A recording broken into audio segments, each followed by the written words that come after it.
From the News Channel 5 Network, this is Inside Politics.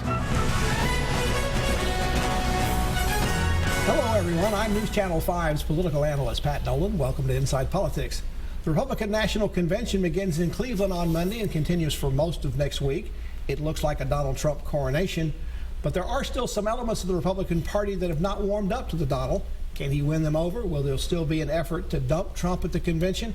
And what's the future for the Republicans this fall and in the post-2016 political world? We have two prominent GOP analysts to join us today to answer those questions and others about what's going on the campaign trail. They are former GOP party chair Chip Saltsman, who also ran Mike Huckabee's two presidential campaigns, and GOP talk show host, consultant, and conservative analyst Steve Gill. Guys, thanks for coming on the show. This campaign continues to be crazy. We had breaking news late in the week that Donald Trump was going to choose Mike Pence, the governor of Indiana, to be his vice presidential running mate. Then after the after the attacks, the most recent terrorist attacks in France, he decided to postpone that. Is there any reason, Steve, to believe it'll be anybody other than Mike Pence? Yeah, at this stage of the game, because as we're taping this, this is the drop-dead point for Mike Pence to remove himself on the ballot in Indiana as a gubernatorial candidate. So if it's not Mike Pence, at noon today, he is just completely hung out to dry. And I got to believe they've given him every assurance that, no, you really are the guy, even if we don't announce it till a little bit later. Chip, this whole thing of putting it off, I mean, obviously to some deference of this, but also I think media coverage considerations came into this as well. Well, and all the news coverage right now is 24/7 going on France and the terrorist attack. So I think it was a smart move to move it back. I think they'll do it in 24 hours and they'll let this kind of play itself out. But I think it was the right move for the Trump campaign. But then Donald Trump said on Thursday night when he was being interviewed by the networks, "Well, I haven't made a final decision." They had been getting when it had leaked out, it had been getting some pretty good response because a lot of conservatives who don't necessarily like Donald Trump like Mike Pence. Did he kind of step on his own message? Because that sort of put some doubt for a while in people's minds. Don't forget Donald Trump is the ultimate showman, so he wants to put just a little bit of doubt in everybody's mind, so they'll have to come and watch. And I think that's what this is. Look, I think every indication is it's Mike Pence. I think conservatives will be very happy with that pick. He was a great member of Congress. He was part of the leadership team, been a good governor of Indiana, and I think the conservative parts of our party will rally around Trump and Pence. Steve, there are some people, though, who are talking about the fact that Pence tweeted out against the idea of banning Muslims from coming into the country, saying it was unconstitutional, it was wrong. Also, he's been on the other side of the Iraq War. He's very much a supporter of it, and Donald Trump has sort of gone out of his way to make that an issue in his campaign to be against it. Is this going to be like voodoo economics and go the same way? I don't think it's nearly in that category. And frankly, when you've got a nominee like Donald Trump, you're not going to find many Republicans that are going to be 100% with a track record in the past online with what he's for or what he's saying. I think the other thing, I think Chip is exactly right, that Mike Pence is a guy that brings stability. And for that conservative base, he's a guy that gives some satisfaction of, okay, there is somebody who knows how to run the ship, somebody who knows how to run the government. And Pence is also a former radio talk show host, so he knows how to communicate effectively with some discipline, and that's something I think the Trump team needs. Of course, we all like talking heads from TV, right? We know we're all there good people. Chip, was there a situation here where Trump was sort of, I understand he was a little bit PQ'd that this got leaked out yesterday. Of course, all these things always get leaked. Was he sort of saying that I had made a final, let everybody understand that this is my decision? Yeah, I think look, I think what makes Donald Trump successful is Donald Trump. And he's always been completely 100% in charge. These presidential campaigns now, as he's trying to expand that, have lots of other moving pieces. Unfortunately, leaks are part of presidential campaigns, as they are congressional campaigns for that matter. So you really have to put a real big lid on it for something like this not to leak out. Look, I think you could tell he was a little upset that it leaked out early and somebody from the Trump campaign confirmed it. I think he just wanted to reiterate that he's in charge and he could change his mind.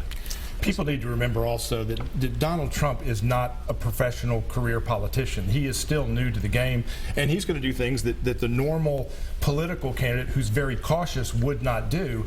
That's his appeal. That's also the downside, and it's going to cause his campaign team to have a lot of frantic moments during the months ahead. I did see some comments that Mike Pence got in the middle of a big fight over the religious freedom bill that was passed. He first was very supportive of it. He signed it. Then after all, there was a big national hubbub about it.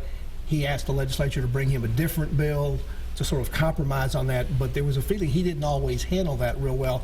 One thing I think a VP choice for Donald Trump has to be able to do is handle crisis management, because when Donald Trump says something, and he's bound to, one of the people that the media is going to go look for is to go talk to the VP. Well, what do you think about that? He's got to be ready maybe to handle even crisis management better than he did in Indiana. And I think have to backfill from time to time of, well, what Donald Trump really meant was, and I think he's going to have to do a lot of that over time. The way Paul Ryan's been having. Yeah, I think he's going to have plenty of that. But I think, again, Pence is a guy that both of us have known and known well. He's a guy that is very smart, very stable, has a great track record as a governor, but also has a track record in Congress. He is what Trump said he was looking for, somebody who knew how Washington works without being captured by Washington. Chip, I've seen more in this process with Donald Trump of the family being involved in the process of vetting these candidates than I've ever seen before. We're going to see even more of Trump's family going into the upcoming debate convention. So is that something new and different? What does that mean? Does that also mean that the family is going to be a major force and player if Donald Trump gets to the White House? Oh, I don't think there's any doubt of that. Look, I think his inner circle is his family.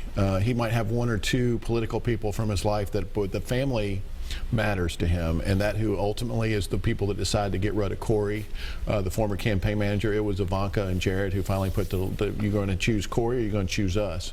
So the family is very important. Look, I don't think this is that different.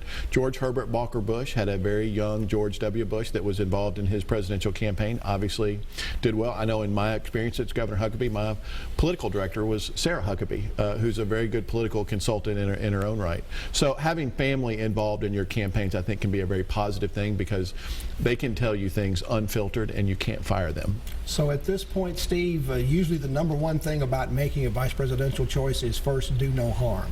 There's no harm here, although the way it may be announced and delayed may have at least momentarily put a little doubt in people's That's a process that people will ignore pretty quickly. I think the bottom line is that Pence and whoever Hillary Clinton picks will not ultimately be the choice that people make when they go into the ballot box. Does the Pence choice make any difference? Does it make Hillary Clinton? Does it make any difference to Hillary Clinton on who she picks? It gives her a bigger opportunity to pick an African American or Hispanic to go with an all-woman ticket, because you have an all-white male ticket on the Republican side. It may give her an ability to think she can wedge by going with sort of a demographic pick. I do want to touch on something that Chip said about the family. Keep in mind that one of the great attributes that Trump is bringing is his celebrity status.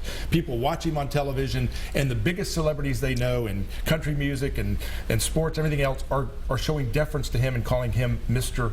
Trump.